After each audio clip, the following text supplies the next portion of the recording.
Dear America, last Thursday I walked into a medical facility.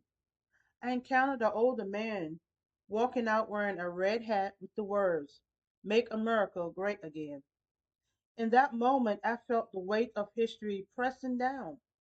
The hat itself seemed like a mere accessory and more like a symbol, a sharp echo of white robes with pointed tops, cloaked this time in the guise of democracy.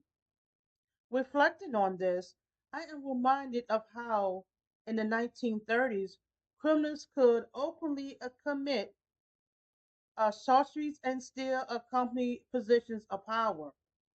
In 2024, it seems the mask have fully dropped, and these individuals no longer feel the need to hide.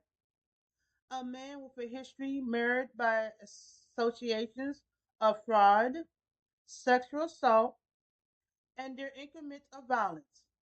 A man who symbolizes a direct attack on our capital on January the 6th, was not only allowed to run for the highest office in the land, but was supported by millions. Meanwhile, my marriage, my love life for my wife, is somehow deemed the greater threat to this nation's fabric. This reality is an effort to reason and justice. We live in a nation where those who seek equality and dignity, persons of color, members of the LGBTIQIA community, and women of color, find themselves under constant attack, all to preserve the dominance of privileged few who fear losing their grip on power. These efforts to turn back progress have not only stiffed our collective growth, but have effectively set us back by 50 years.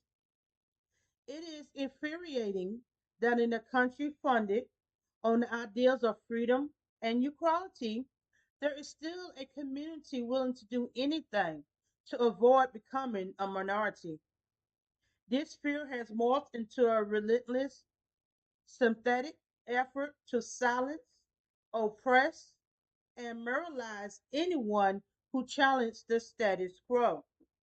They weaponize condemnation, fabricating narratives to threat to disguise their own trinity.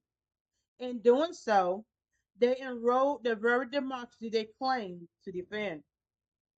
The current state of our nation weighs heavily on me. It's difficult to hold on to hope in the face of such persuasive injustice. But I write this letter to remind myself and anyone who might read it that hope and action are intertwined. We cannot afford to be silent. We cannot afford to let fear and hate dictate our futures. We will teach hate. We will not teach hate and say it's of God.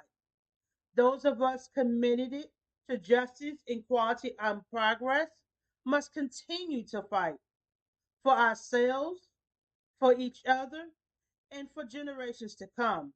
My love is worth it. My life matters, and I'm not your victim. If you don't stand for something, you will fall for anything.